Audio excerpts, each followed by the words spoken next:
Assalamualaikum warahmatullahi wabarakatuh. Suasana malam pada 15 April 2023 di Masjid Raya Baitur Rahman, Banda Aceh.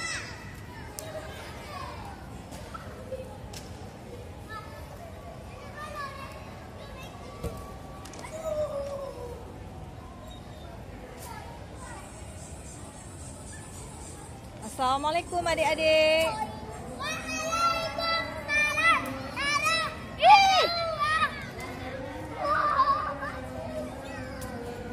Abang Nuril. Ya, mau salat tarawih nak.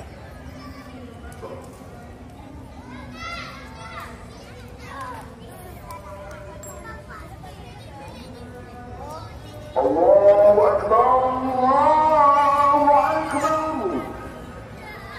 Asyhadu an la ilaha illallah.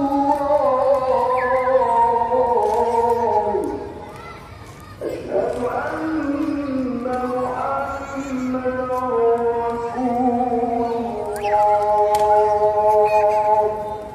Hayya 'alas salat, hayya 'alal falah.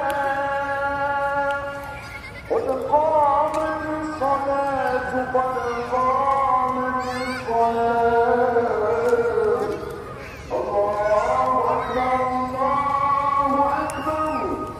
La ilaha illallah.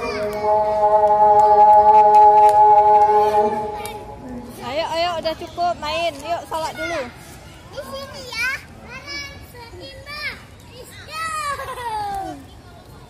Kasih. Salat dulu ya. Ayah mau pulang. Kayak semayang. Ayah salat Ya, dulu. salat dulu ya. Assalamualaikum. Dek kaplu. Ini udah punya mama. Nah, udah salat dah. Nanti saya abang main. Ya, siapa tuh ya? Tuh, Hah? tuh kawannya. Udah penuh kali itu. Si.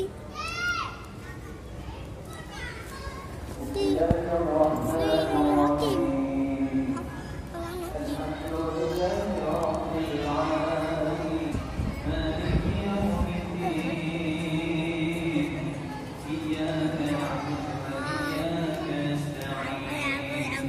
Udah penuh.